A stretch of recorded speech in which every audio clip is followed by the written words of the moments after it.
नमस्कार मेरे प्यारे बच्चों, PNS memorial school online classes में मैं पूजा सिंह आपका हार्दिक स्वागत करती हूँ।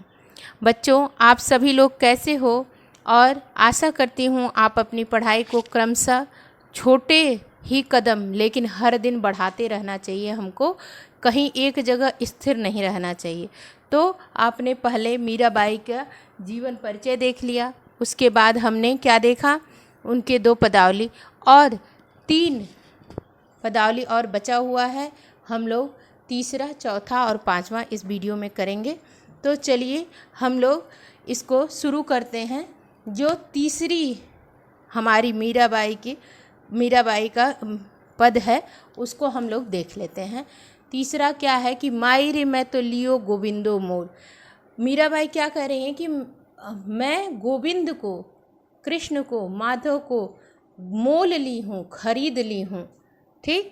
और कोई उनको कह रहा है चुपके से, कोई कह रहा है चोरी से, छाड़े छुप के, लेकिन वो बोल रहे हैं कि मैं तो ढोल बजा बजा के उनको मोल ले ली हूँ, खरीद ली हूँ।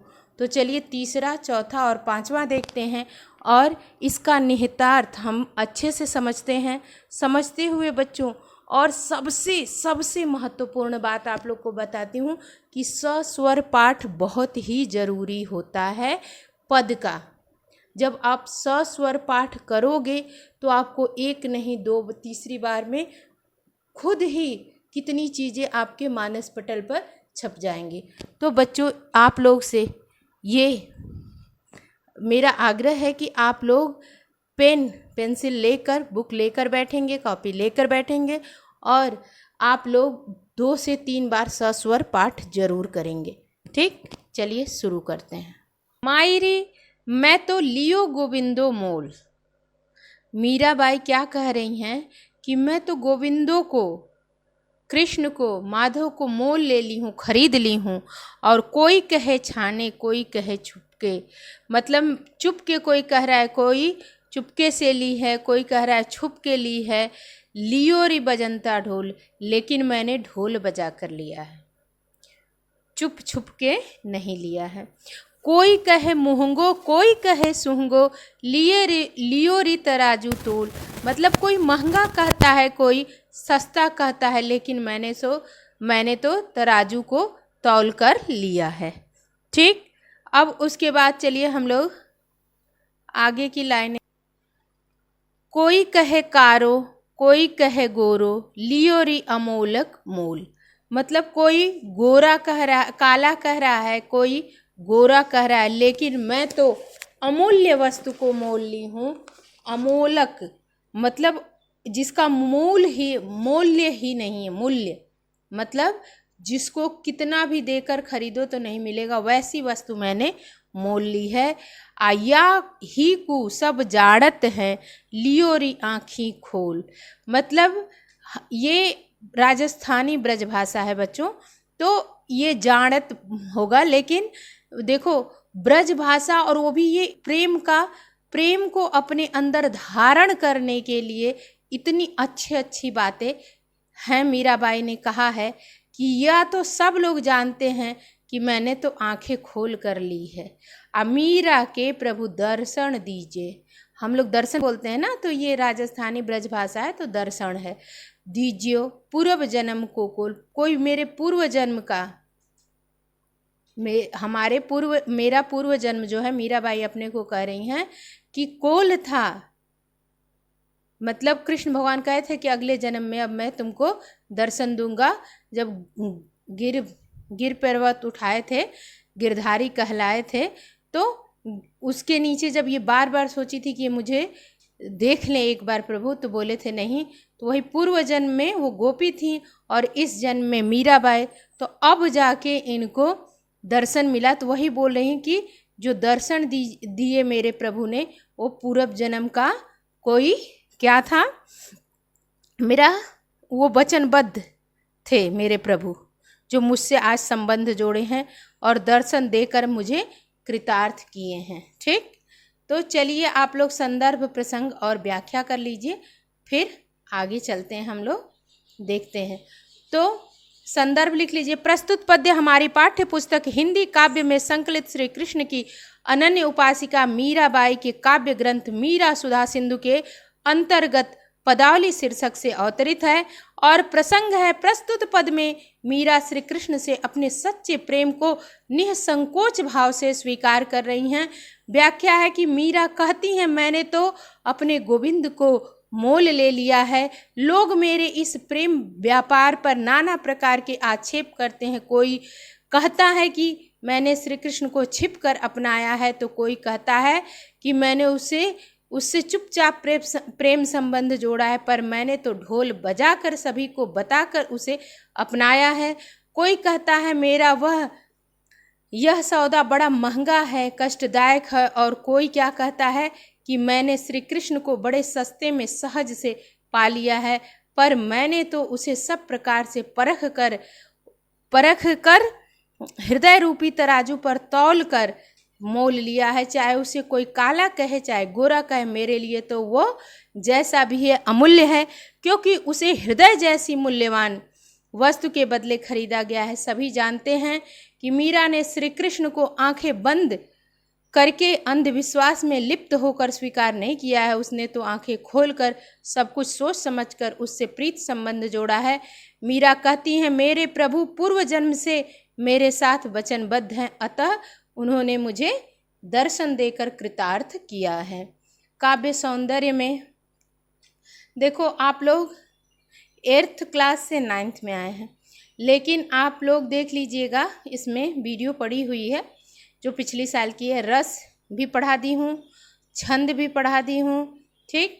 और ये अलंकार इसमें नहीं है, लेकिन अलंकार, और जब तक आप लोग अलंकार, रस, छंद ये सब जानेंगे ना, तभी आप लोगों को काव्य सौंदर्य लिखने की बात आएगी। तो मीरा और कृष्ण के पवित्र प्रेम बंधन की झांकी इस पद में साकार हुई है। भाषा सरस, सरल और मिश्रित शब्दावली युक्त ब्रजी है। और शैली कैसी है उनकी, यहाँ पर लिख लो, भावात्मक और व्यंग संस्पर्श लिए है, ठीक, उसका संस्पर्श किया हुआ है, छुआ हुआ है। और रस भक्ति है, गुण प्रसाद, छंद गेय पद। चलिए अब चौथा हम लोग देख लेते हैं। मैं तो सांवरे के रंग राची। बच्चों आप लोग सस्वर पाठ जरूर करिएगा। मैं तो सांवरे के रंग राची, साज सिंगार बांध पग घुघरू, लोक लाज तज नाची। मतलब मैं सांवले के रंग में रंग गई हूँ। बच्चों यहाँ पर ना, जो मीराबाई कृष्ण के प्रेम में इतनी निमग्न होकर पूर्ण रूप से उन्हीं के रंग में रंग गई हैं, इसलिए संसार की अन्य किसी वस्तु में उनका क्या है, मन ही नहीं लगता। और गई कुमति लई साधु की संगति, भगत रूप भई सांची। मतलब वो जो साज सिंगार, अपने पैरों में घुंघरू बांधकर, लोक लाज को छोड़कर नाच गा के सांवरे के रंग में ही रंग गई हैं। गई कुमति, उनकी जो दुर्बुद्धि थी वो चली गई साधु के संगत में होने पर।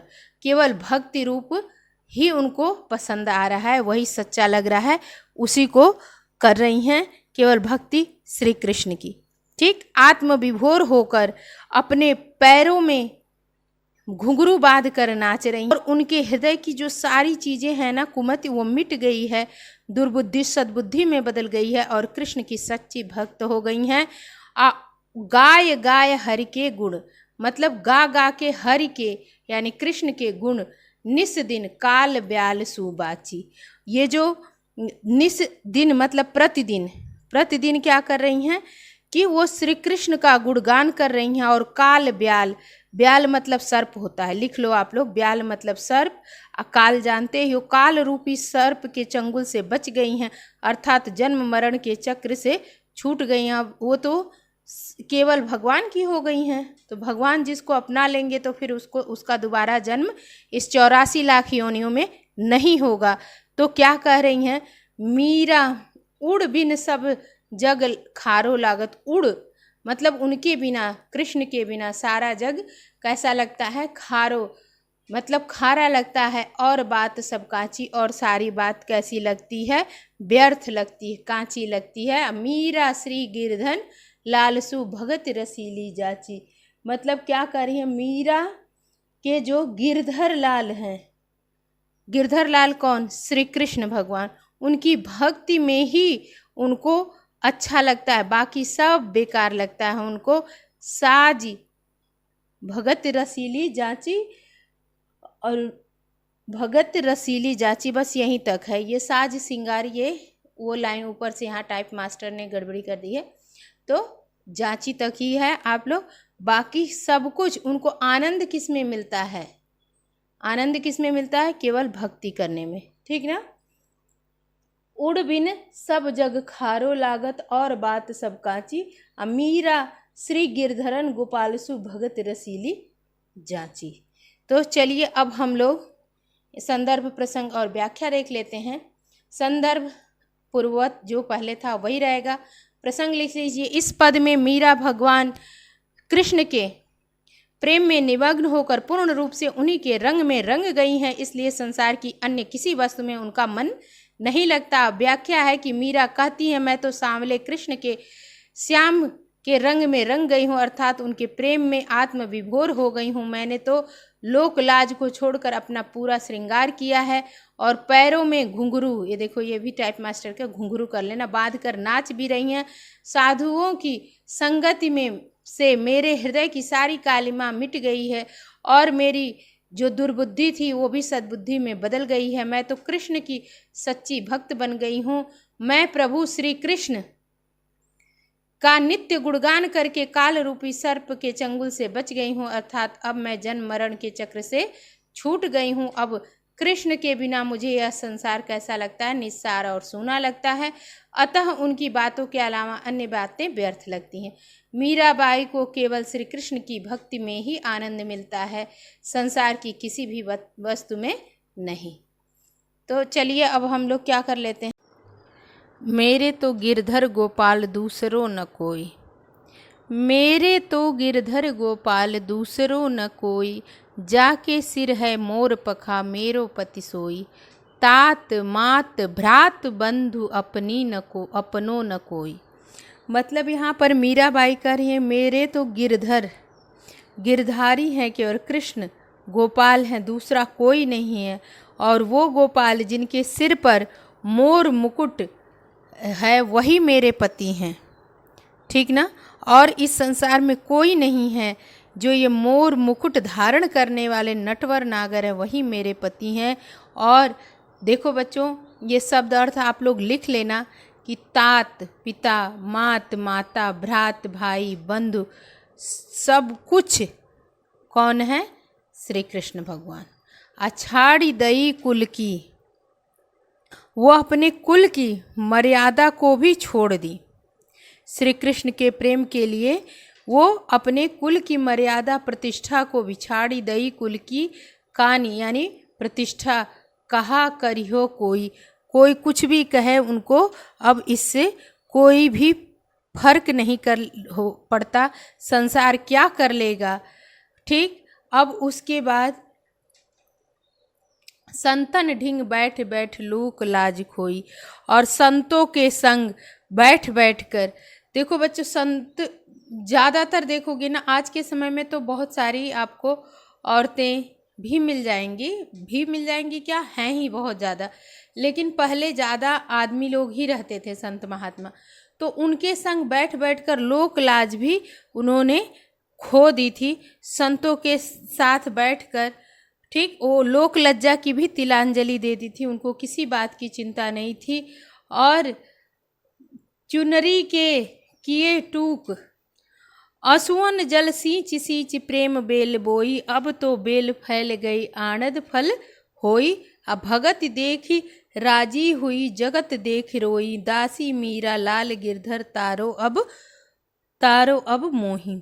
मतलब क्या? असुवन जल सींच सींच प्रेम बेल बोई, अब तो आंसुओं के साथ वो क्या अपनी जो कृष्ण के साथ उनका प्रेम था उसको महान कष्ट सह कर बढ़ाया, अब तो फल देने का समय आ गया है। और क्या बोल रही हैं कि आनंद रूपी फल लगने वाले हैं, अब तो बेल फैल गई हुई आनंद, मतलब आनंद फल होई। और ये दो लाइनें बच्चों ये पुरानी बुक में था, दूध की मथनियाँ और चुनरी के दो टूक, आप लोग भगत देख राजी हुई, ये कर लेना, ये आप लोग में है। अदासी मीरा लाल गिरधर तारो अब मोई। ठीक, तो भक्ति देखकर सांसारिक विषयों को अब उनको वो दुख होता है, और वो कहती हैं गिरधर गोपाल की दासी मीरा का उद्धार कीजिए और इनको अपनाकर, दासी मीरा लाल गिरधर तारो मतलब अपनाकर धन्य बना दीजिए, तार दीजिए, उद्धार कर दीजिए। ठीक, अब चलिए संदर्भ प्रसंग व्याख्या देख लेते हैं। 2 लाइनें इसमें पहले की है जो आप लोग समझ सकते हो, लेकिन लिखना नहीं है। संदर्भ वही पहले का, प्रसंग लिख लीजिए। मीरा एकमात्र श्री कृष्ण को ही अपना सर्वस्व घोषित कर रही हैं। संसार के सारे नाते तोड़कर, लोक लाज छोड़कर केवल श्री कृष्ण के प्रेम के आनंद पर फल का आस्वाद ले रही हैं, मतलब स्वाद चख रही हैं, पल नहीं फल, आनंद पल भी लिख सकते हैं, आनंद पल का आस्वाद ले रही हैं। ठीक, अब व्याख्या लिख लो। मीरा कहती हैं अब तो मैं अपना नाता केवल एक श्री कृष्ण से मानती हूँ और कोई भी मेरा इस संसार में अपना नहीं है। सिर पर मोर मुकुट धारण करने वाले नटवर नागर ही मेरे पति हैं। पिता माता भाई बंधु आदि से अब मेरा कोई नाता नहीं रहा, क्योंकि वो अब जोगिनी बन गई थी ना, घूम घूम के गाती फिरती थी। मैंने तो कृष्ण प्रेम के लिए अपने कुल की प्रतिष्ठा को भी त्याग कर दिया, अब मेरा कोई क्या कर लेगा। सभी कहते हैं मैंने संतों का सत्संग करके स्त्रियोचित लोक लज्जा का भी तिलांजलि दे दी, पर मुझे इसकी चिंता नहीं है। अब वो श्री कृष्ण की जो प्रेम की लता थी वो आंसुओं से सींच कर, यानी महान कष्ट, मतलब उनको विष दिया गया था ना मारने के लिए, राणा ने विष दिया। आप लोग ने गाना सुना होगा ना, मानो वो पी, भगवान का नाम लेके पी गए विष को, और वो भी उनको कुछ नहीं, उनका शरीर नीला पड़ा लेकिन वो मरी नहीं। तो ये सारे कष्ट सहन करके वो अपने कृष्ण के प्रति प्रेम रूपी लता को फैलाई हैं। तो अब तो वो प्रेम लता फैल चुकी है, अब आनंद फल देने के फल लगने वाले हैं। तो मुझे और कुछ नहीं चाहिए, सांसारिक भोग विषय मुझे कुछ भी नहीं चाहिए। ठीक है, अब उनको केवल तार दीजिए। कौन? गिरधर नागर। गिरधर नागर अर्थात श्री कृष्ण भगवान। चलिए अब काव्य सौंदर्य कर लेते हैं हम लोग कि अलंकार यहाँ पर है, देखिए अनुप्रास और रूपक, और भाषा सरस सरल किंतु भाव वहन में पूर्ण समर्थ है, और शैली जो है आत्मनिवेदनात्मक एवं भावात्मक है। गुण प्रसाद छंद गेय। बच्चों प्रश्न उत्तर सब मैं लिखवा देती, लेकिन ये आप लोग ना अपने से लिखोगे इतने अच्छे से, भाव समझाने के बाद। देखिए सब सारा है, लेकिन आप लोग खुद से करोगे जब इसका निहितार्थ समझ लिए, तो आप लोग के लिए ज़्यादा अच्छा रहेगा, तब आप लोग के एकदम दिमाग में छप जाएगा। फिर भी अगर नहीं कुछ समझ में आएगा तो आप लोग कमेंट बॉक्स में कमेंट करना, तो मैं प्रश्न उत्तर भी करा दूंगी। चलिए मिलती हूँ नेक्स्ट वीडियो में। अब कुछ गद्य के अध्याय कर लेंगे हम लोग, 2 से 3, फिर पद्य पे आएंगे। तो चलिए मिलती हूँ नेक्स्ट वीडियो में। और सबसे ज़रूरी चीज़, शेयर ज़रूर किया करो बच्चों। शेयर करोगे तो और बच्चों को भी सारी चीज़ें एक जगह मिल जाएंगी, समझ में भी आ जाएंगी। ठीक है, तो शेयर किया करिए, और आप लोग देखते हो तो लाइक ज़रूर किया करिए। ठीक है, मिलती हूँ नेक्स्ट वीडियो में। धन्यवाद।